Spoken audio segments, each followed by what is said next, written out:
নমস্কার বন্ধুরা, আজকে আমার রেসিপি ঘরোয়া পদ্ধতিতে ডিম আলুর ঝোল। আমার এই রেসিপিটি সকল বন্ধুকে শেষ পর্যন্ত দেখার জন্য অনুরোধ রইল। ভালো লাগলে চ্যানেলটি সাবস্ক্রাইব করবেন। চলুন রান্নাটা শুরু করা যাক।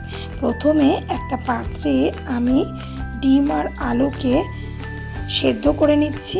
জলের মধ্যে দিয়ে দিচ্ছি অল্প একটু লবণ। এই লবণ দিলে ডিমের খোসাগুলো ভালোভাবে ছাড়িয়ে যায়। 15 থেকে 20 মিনিট ধরে ডিম আর আলুটাকে সেদ্ধ করে নেব। দেখুন বন্ধুরা, ডিম আর আলু সেদ্ধ হয়ে গেছে। এখন গরম জলটা ফেলে ঠান্ডা জল দিয়ে ডিমের খোসাগুলোকে ভালো করে ছাড়িয়ে নেব। ডিমের খোসা ছাড়ানো হয়ে গেছে। এখন সেদ্ধ ডিমের গায়ে আমি হলুদ আর লবণ একে একে মাখিয়ে নেব। দিয়ে দিয়েছি হলুদ গুঁড়ো, এখন দিয়ে দিচ্ছি লবণ। এখন হলুদ আর লবণ ডিমগুলোকে ভালো করে মাখিয়ে নিচ্ছি।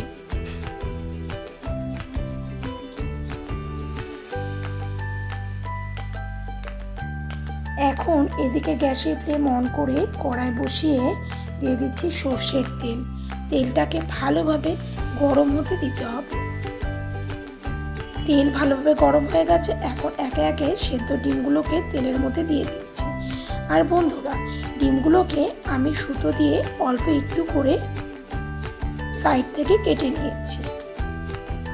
সম্পূর্ণ কাটিনি, অল্প একটু একটু দুদিকে কেটে নিয়েছি। ডিমগুলোকে লাল লাল করে একটু ভেজে নেব।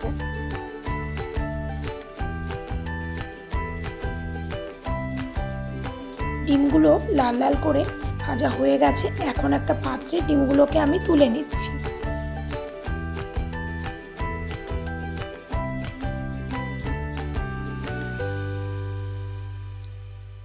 বন্ধুরা, এই একইভাবে আমি সেদ্ধ আলুগুলোকেও লবণ হলুদ মাখিয়ে তেলে ভেজে নেব।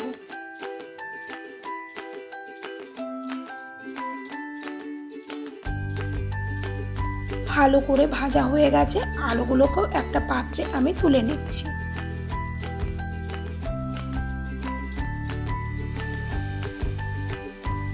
এখন ওই তেলের মধ্যেই দিয়ে দেব অল্প একটু পাঁচফোড়ন।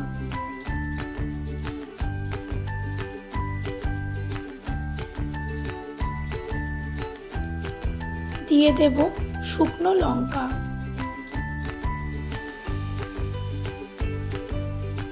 দিয়ে দিচ্ছি শুকনো লঙ্কা।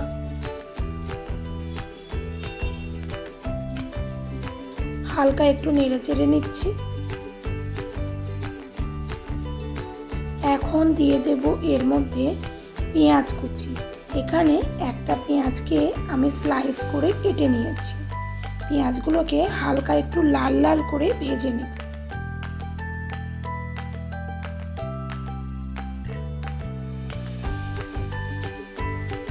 লাল লাল করে আমি পেঁয়াজগুলোকে একটু ভেজে নেব। গ্যাসের ফ্লেমটা মিডিয়ামে রেখেছি।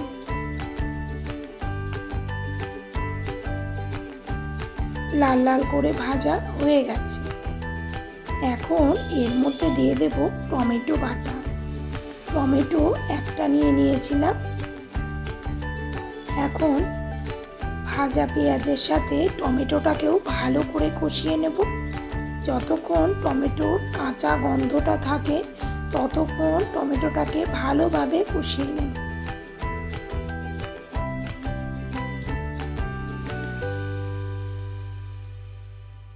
এখন দিয়ে দেব এর মধ্যে হলুদ গুঁড়ো,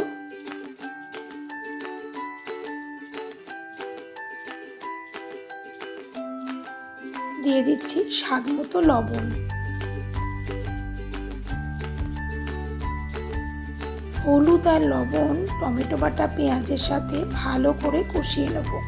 মশলাটাকে খুব ভালোভাবে কষাতে হবে। যত ভালোভাবে কষানো যাবে তত ডিমের স্বাদ হবে খুবই ভালো। এখন দিয়ে দিচ্ছি আদা, রসুন, কাঁচা লঙ্কা, জিরে বাটা। ভালোভাবে কষিয়ে নিচ্ছি যাতে কাঁচা ভাব না থাকে। মশলা থেকে যখন তেল ছাড়তে শুরু করবে তখন দিয়ে দেবো সেদ্ধ করে রাখা ভাজা ডিমগুলো। এখন এর মধ্যে একে একে দিয়ে দিলাম জিরে গুঁড়ো, ধনে গুঁড়ো আর অল্প একটু লঙ্কার গুঁড়ো। প্রত্যেকটা উপকরণ দিয়ে ভালো করে মিক্স করে নিচ্ছি।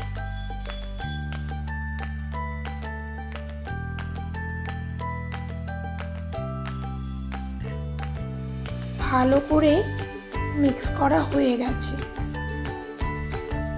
এখন দিয়ে দিলাম অল্প একটু জল, যাতে মশলাটা কড়াইয়ের গায়ে লেগে না যায়।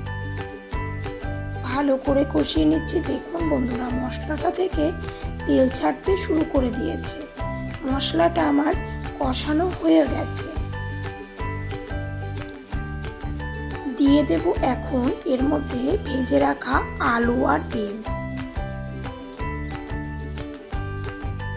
দিয়ে দিচ্ছি একে একে আলু আর ডিমগুলোকে। আলু আর ডিমগুলোকেও মশলার সাথে 5 থেকে 7 মিনিট ভালোভাবে কষিয়ে নেব। ভালো করে নেড়ে চেড়ে নিচ্ছি। খুব আলতোভাবে নাড়তে হবে, যাতে আলুগুলো ভেঙে না যায়।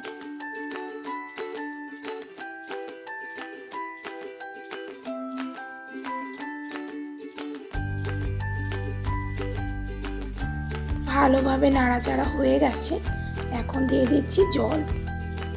যেহেতু আমার ডিম আর আলু সেদ্ধ করাই আছে, তাই যেটুকু আমি ঝোল রাখবো সেইটুকু জলই দেব।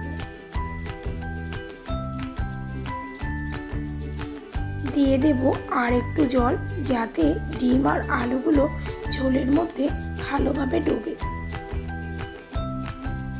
এইভাবে গ্যাসের ফ্লেম মিডিয়ামে রেখে 5 থেকে 7 মিনিট ভালোভাবে ফুটিয়ে নেব।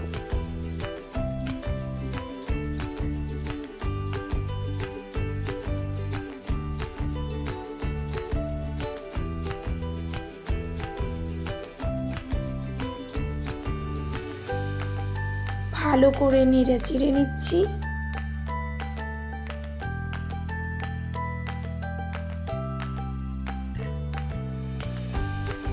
দেখুন বন্ধুরা, ঝোল টকবক করে ফুটতে শুরু করে দিয়েছে।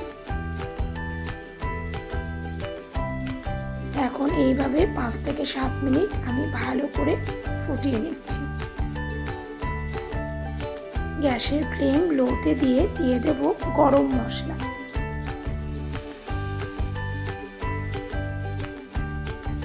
গরম মশলাটা দিয়ে ভালো করে মিক্স করে নেব।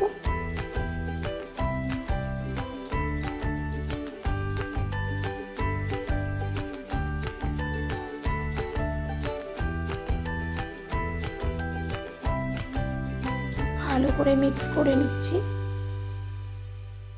ডিম আলুর ঝোল ঘরোয়া পদ্ধতিতে রেডি হয়ে গেছে। আপনারাও বন্ধুরা রুটি, লুচি, ভাত সব কিছুর সাথে সার্ভ করতে পারেন। আজকের ঘরোয়া পদ্ধতিতে ডিম আলুর ঝোল পরিবেশনের জন্য একদম রেডি। ভালো লাগলে বন্ধুরা আমার চ্যানেলটা সাবস্ক্রাইব করবেন, কমেন্ট করবেন, লাইক করবেন। ভালো থাকবেন বন্ধুরা, ধন্যবাদ।